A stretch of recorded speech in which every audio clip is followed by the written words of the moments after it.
Hello, everybody. I want to welcome you back to the Dynamic Decisions podcast. And today we are going to be navigating omnichannel marketing with David Randolph and, of course, the decisions that matter.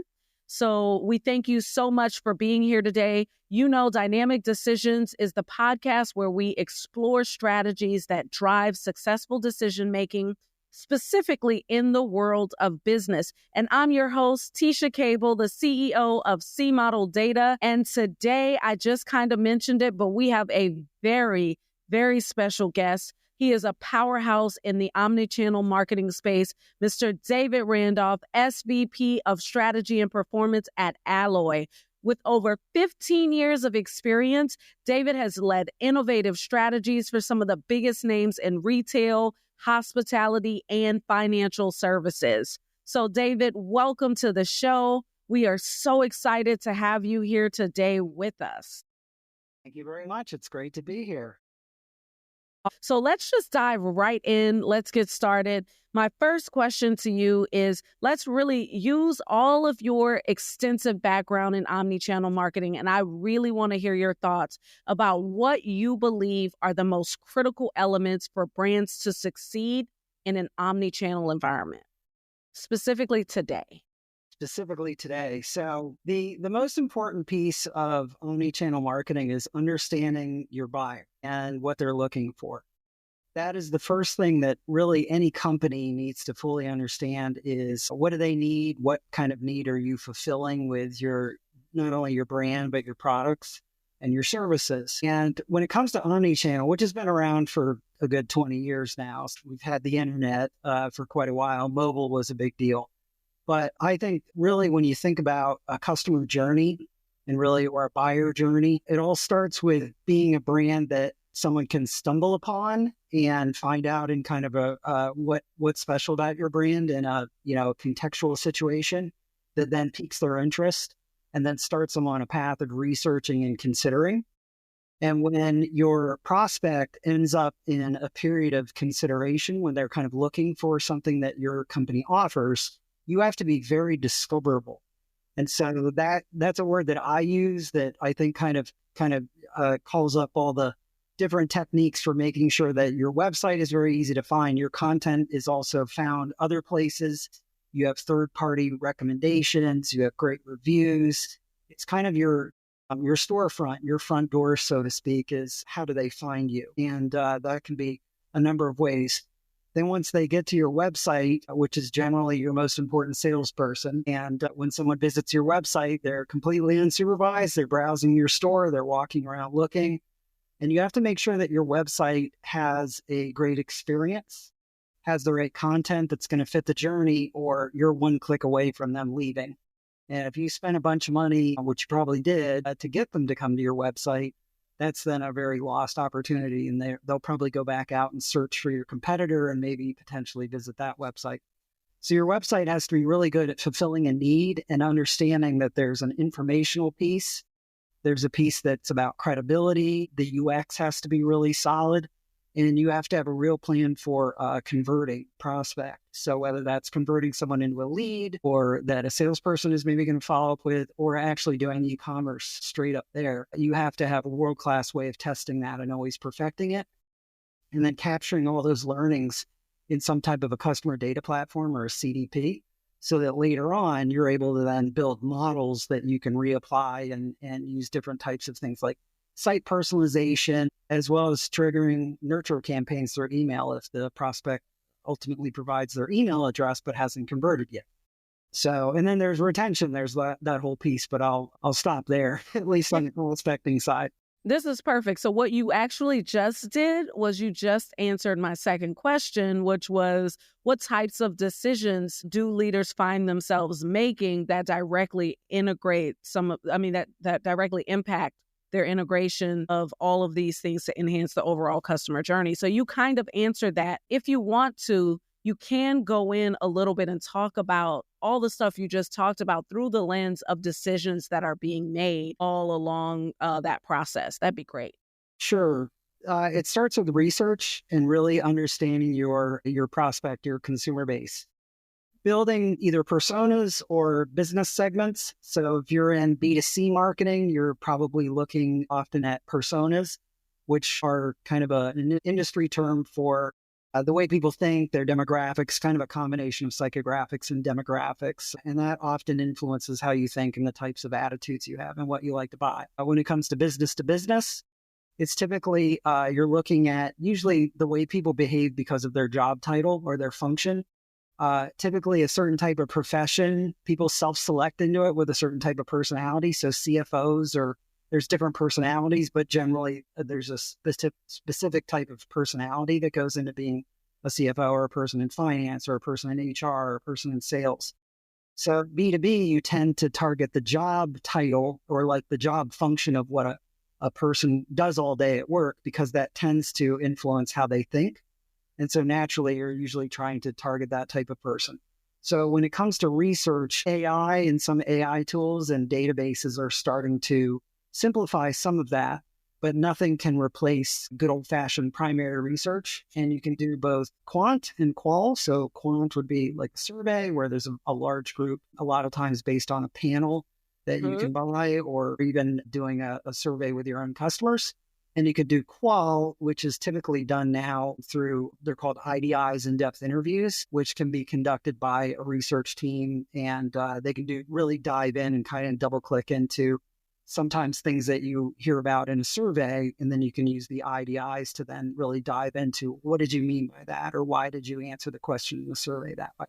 Yeah, do me a little bit of a favor for our audience and break down quant and qual, because I know that qual, because we know that that's quantitative and qualitative. Right. But just tell us a little bit more about the way that the different types of data actually play when you're deciding what to do next. Quant, it means quantitative. So it generally means it's a survey where you're talking to a large group of people. So you can think of it like political polling, which is where you can ask a set of questions and you can generally get back 54% of people said this was their most important issue and 20% said this many, and getting numerical kinds of confidence in the answers. Whereas qualitative research is more of a quality conversation with a person or a small group of people. And that's generally, they work very well together. So one can give you the confidence of what overall sentiment is over a large population. And qual, which is that qualitative, real kind of deep dive and conversation that you can have with people, gives you the context for why they feel that way. So you can take advantage maybe of a brand position that you have that addresses an issue. So someone might answer a question in a survey and it makes you say, that's surprising. I don't know why they think that. Then you can ask them in a very deep exploratory way in qualitative research. And then you can marry the two together and it gives you a really rich picture. So that's been a process that's been used in research for many decades. And it still works very well. So tell me a little bit about how you would advise a company, and I'm certain that there are specific details about who the company is and what they're trying to accomplish that would impact this.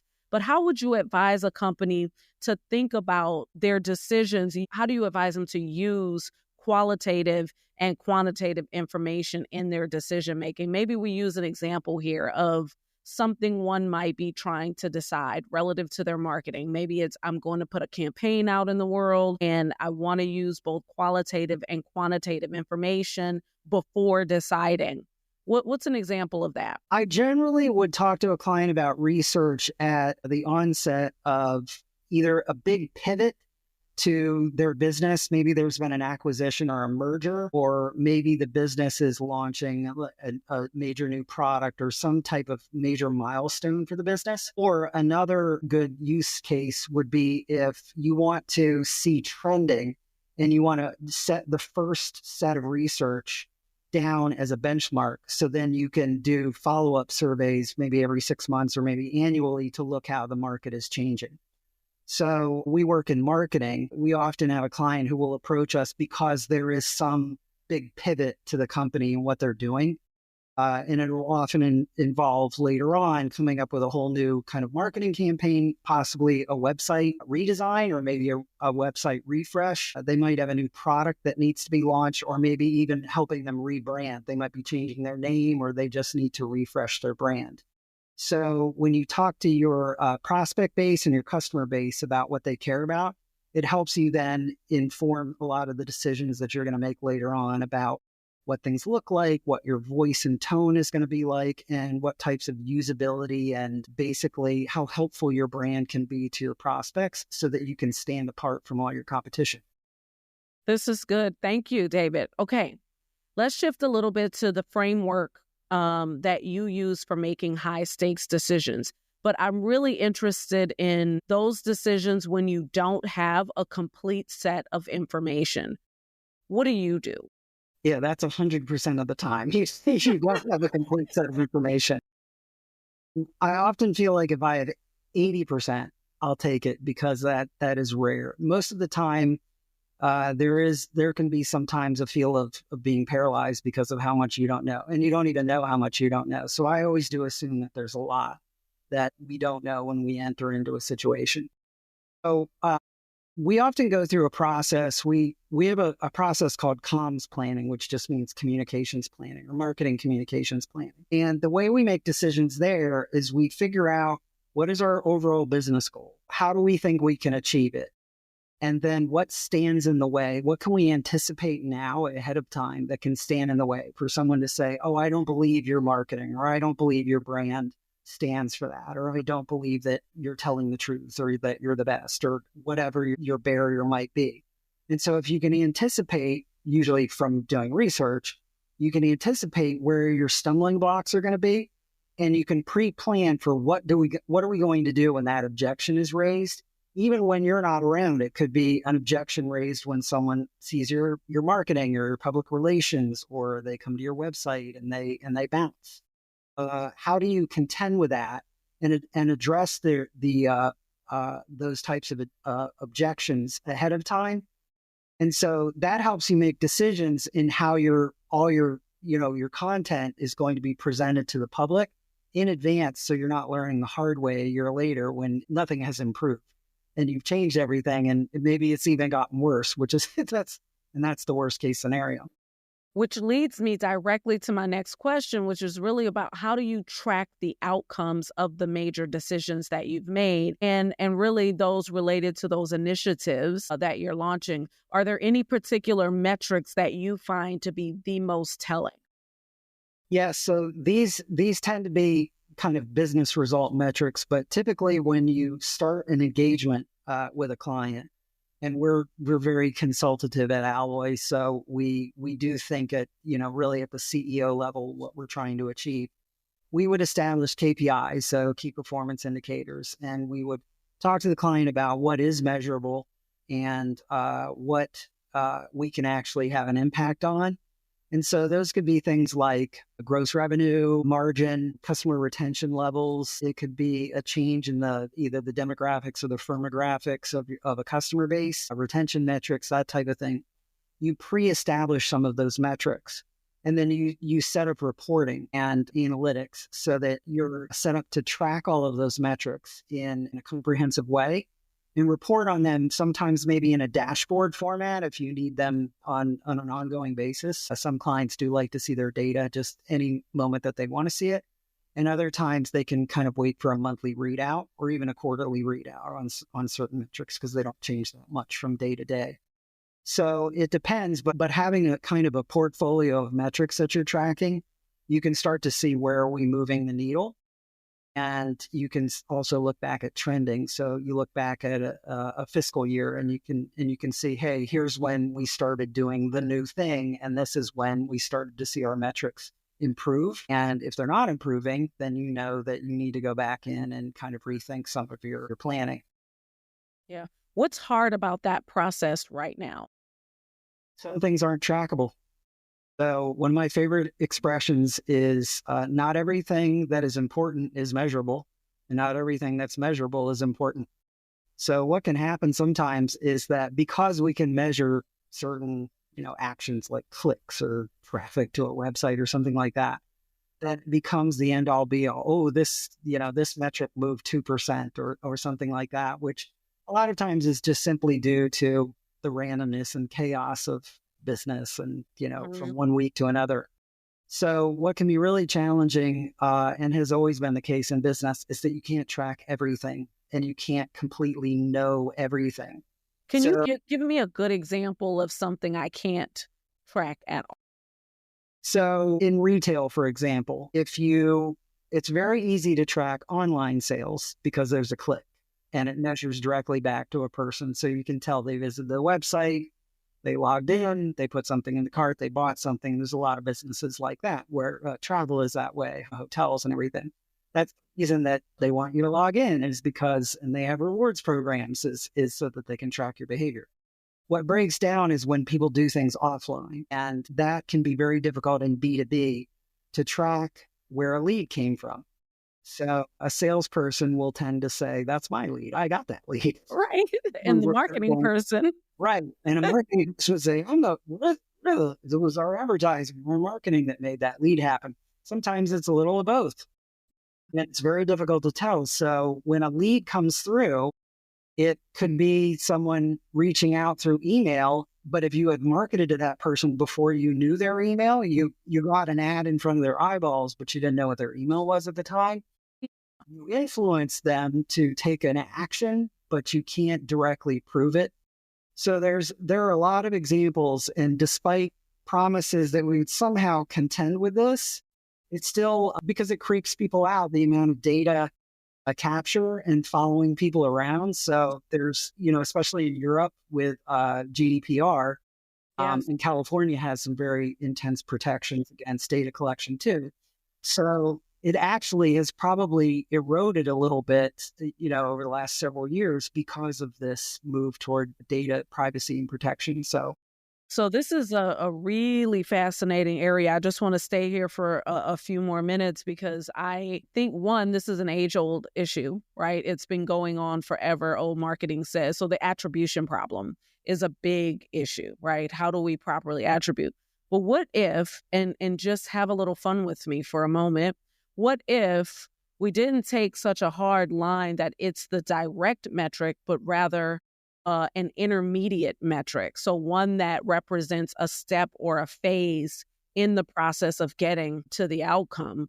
Could we do a better job then of being able to track what we call the non-trackable data points? Let me get your thoughts. yes, that has been a theory that definitely has been put into practice over the past decade or so. So it's interesting that you brought up the idea of attribution. There's something called multi-touch attribution, which means if you can connect all of these points of where someone connects with your business in a trackable way, you can record that in a customer database and follow that along the path.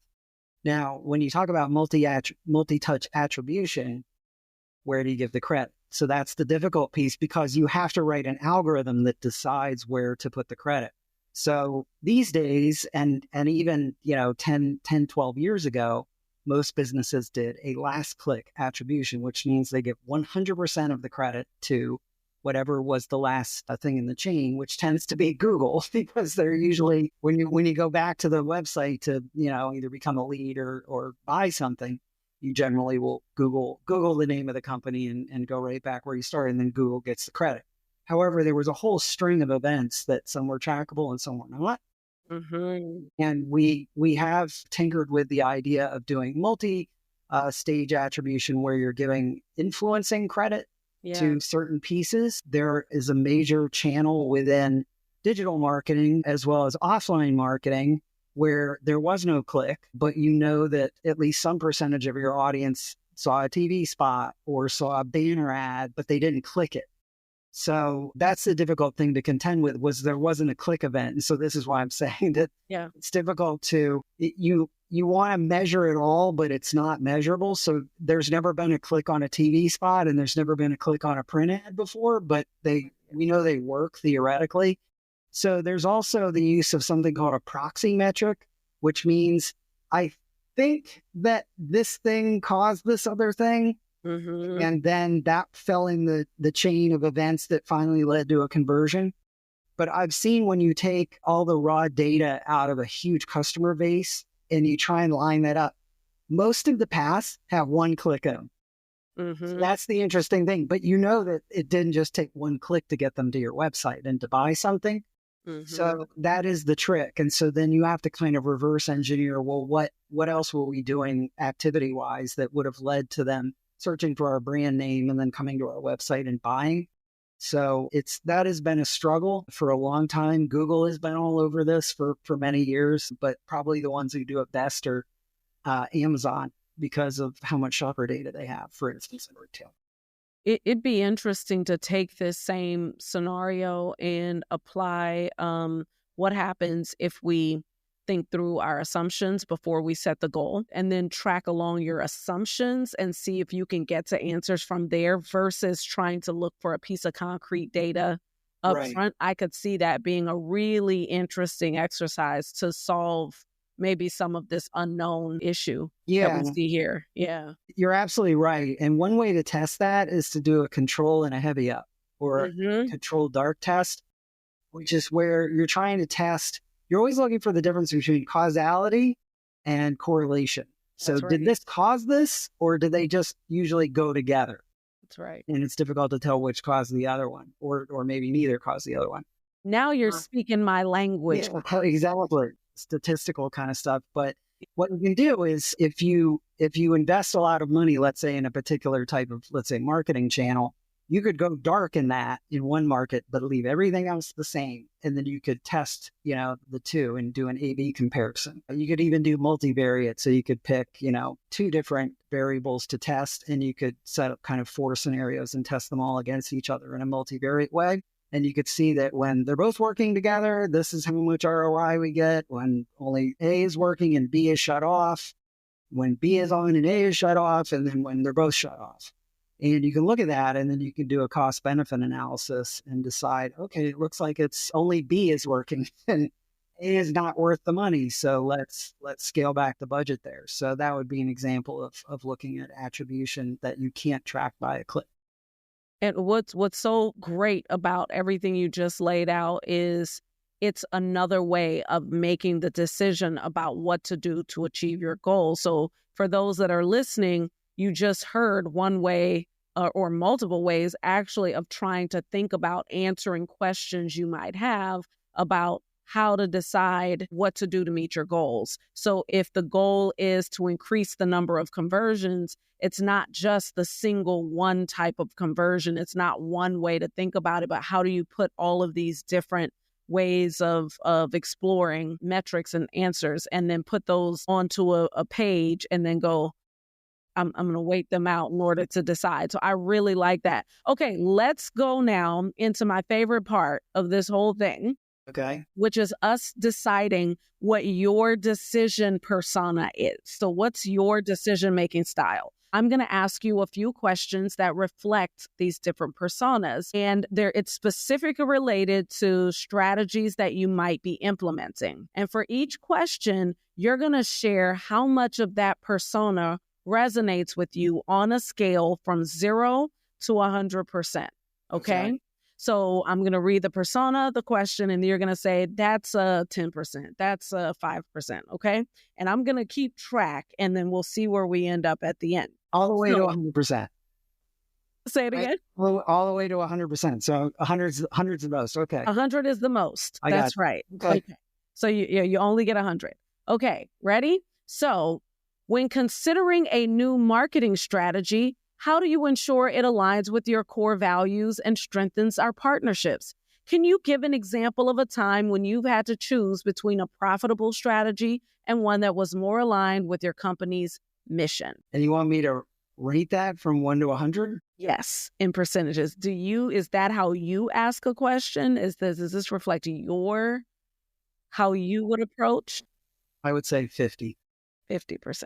Okay, that's pretty good. That's called a feeler. So right now you're 50% feeler. So that's a lot of gut. Okay. All right. So the next one is reflecting on last year's campaigns. What specific trends or insights have you uncovered that could significantly influence the next strategy? That's a 100. Well, you can't be 100. 90. You can't. Well, you've already got 50% of your 100 taken up. And this one... just add up to 100. Yes, you're adding up to 100. And this is called the planner. I would say 25. Okay. 25% planner, 50% feeler. If you want to go back and adjust that, just let me I know. do, because Okay. how many of these There are 4 are we going to be questions. asked? You 4? got 4 Okay. questions. Yep. So the first one I would pull back to 25, Okay. and then I would make this one 50. All right. This one's 50. Because it's really important to look at past data. Okay. Well, hold on now. You might want to revise again. Let me get you the next one. Okay. So the next one is evaluating our previous marketing efforts. What key lessons have we learned that fundamentally have changed our decision-making process? So this one is called the counter. 15. Okay. And then the last one is, as you formulate new strategies, what specific data points do you rely on to validate your decisions? 25. How much do I have left? That one is called the data driver, by the way. Oh, 50-50, you're 15% over. Then knock that back to 20 and 15% over. Is that what you said? Yes, you're 15 over. I would take the one that I said 50, make that 45. Take 5 away from the last 3 that I answered. Okay. All right. So you are mostly feeler. So you're driven a lot by your gut. That's what a feeler does. And you're 45% planner, and you are 10% counter and 20% data driver. So I guess your next question is, Tisha, what does this matter at all? What would I do with this information? Well, balance is important, right? So the idea is to get to the point where you're making these decisions in a balanced way. Your gut absolutely matters, right? Because your instincts and your experience sit in the middle of your feeling place. And then I like your high level of planning, but it does feel like maybe a little bit of balancing out counting and being data driven would be good. So they're a mixed little bag that have lots of similarities in them, but to me, you answered them just about perfectly. So go ahead. You have any thoughts on that? Does that make you think anything? You agree, disagree? Yeah, I mean, to see the questions in advance, to know, like, probably like having done a million surveys in my life, it's probably going to be easier for a person to answer that with a lot of thought by looking at all of them at one time, so you can kind of rank them, like you might do in a survey. So it's harder almost to answer like when you have a camera at you and you're looking. But it's a cool way of looking at it, because you really did express like the, kind of the 4 components of kind of that, decision making. Also, I wonder how different it would be depending on what a person's career is and then how long they've been in business. Because I would think there'd be more people who are relying on their gut the longer they've been in business. And maybe a younger person who hasn't been in business would say less for that. I don't know, though. I believe that what you're saying is 100% true. And I always ask the questions in terms of what it is that people work on and focus on.